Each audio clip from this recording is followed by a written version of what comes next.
It started during the spring of 2007, when Nicolas Cage was searching for something unusual to purchase, something with character, something with a soul. He had developed a fascination with haunted properties, ancient mansions with dark histories, often rumored to carry lingering energy from decades past. While filming in New Orleans, a real estate agent whispered to him about a property not listed publicly, avoided even by long-time locals.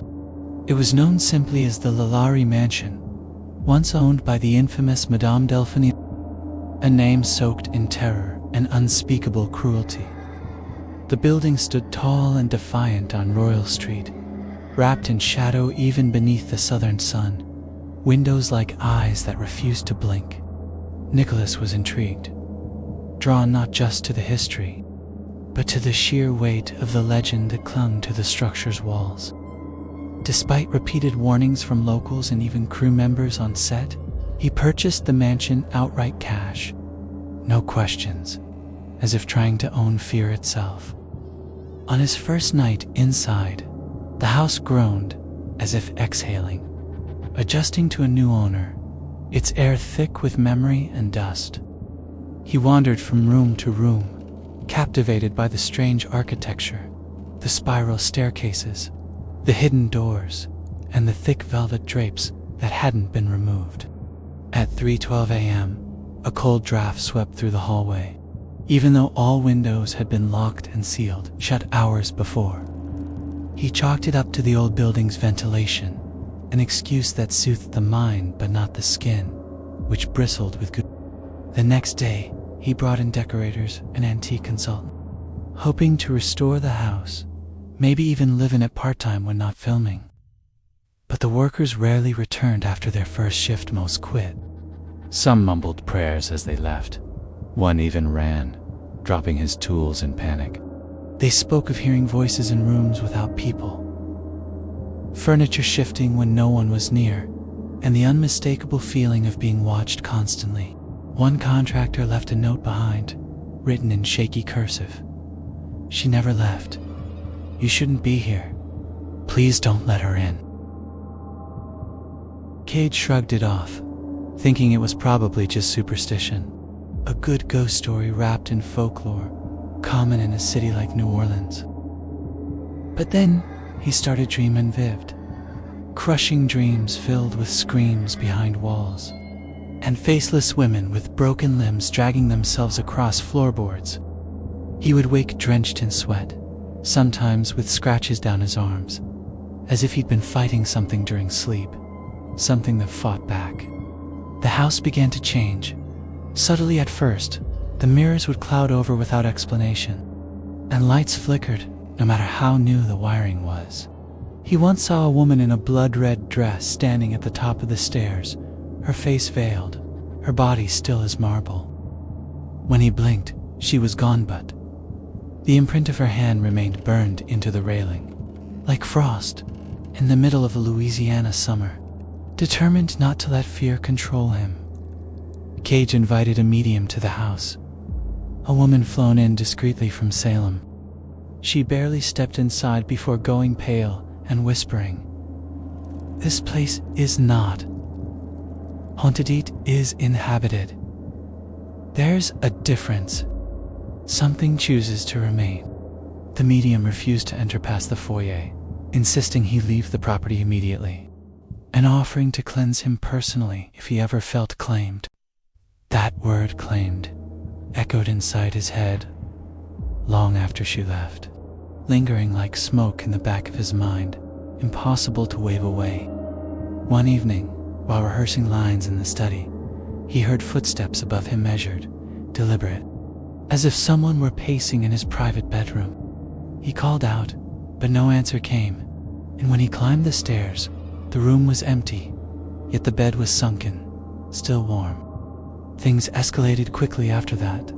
Cage found personal items missing: his favorite watch, a family photo, handwritten letters, and days later, they would reappear in places he never visited. He began losing time. Once, he found himself outside in the courtyard barefoot, his feet caked in dirt, although he had no memory of leaving his bedroom. Neighbors later said they saw him speaking to someone in the window around 4 a.m., gesturing wildly. Arguing, yet Cage was alone. Sleep became scarce, and hunger faded. His staff resigned, one after another, each leaving more shaken than the last, refusing to explain, only offering cold glances and the words it follows. One night, he filmed himself sleeping, desperate to understand why he kept waking with bruises and deep scratches down his back. He watched the footage. At precisely 3:12 a.m., the room grew darker, shadows bending inward unnaturally, as if light itself were retreating from something arriving. Then, from the corner of the room, a figure emerged, not walking, but gliding. Tall and thin, with arms far too long, face distorted beyond recognition.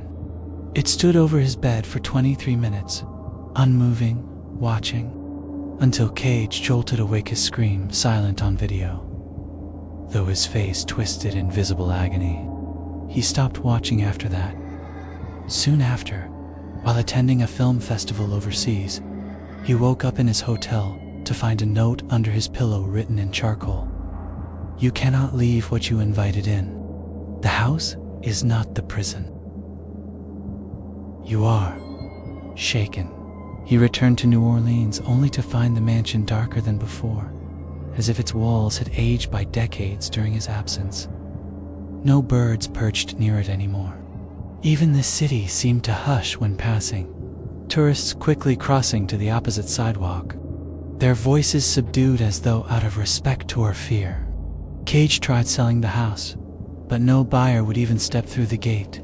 Realtors stopped answering his calls. The house became a curse, too heavy to pass on. Eventually, he donated it.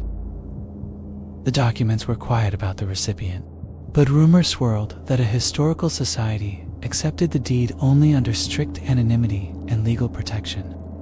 Cage moved far from Royal Street, bought properties in quieter places, less history, less shadow. But sometimes, while filming, people on set report odd things. Unexplained whispers in empty trailers, objects vanishing and returning in reverse. And once, a background actor swore she saw a woman in red standing behind him. During a night shoot, no one else saw her. Cage does not talk about the mansion anymore. In interviews, he refers to it as a chapter closed, and refuses to elaborate. But some say that during certain nights in New Orleans, if you walk past Royal Street at 3:12 a.m., the windows of the mansion flicker.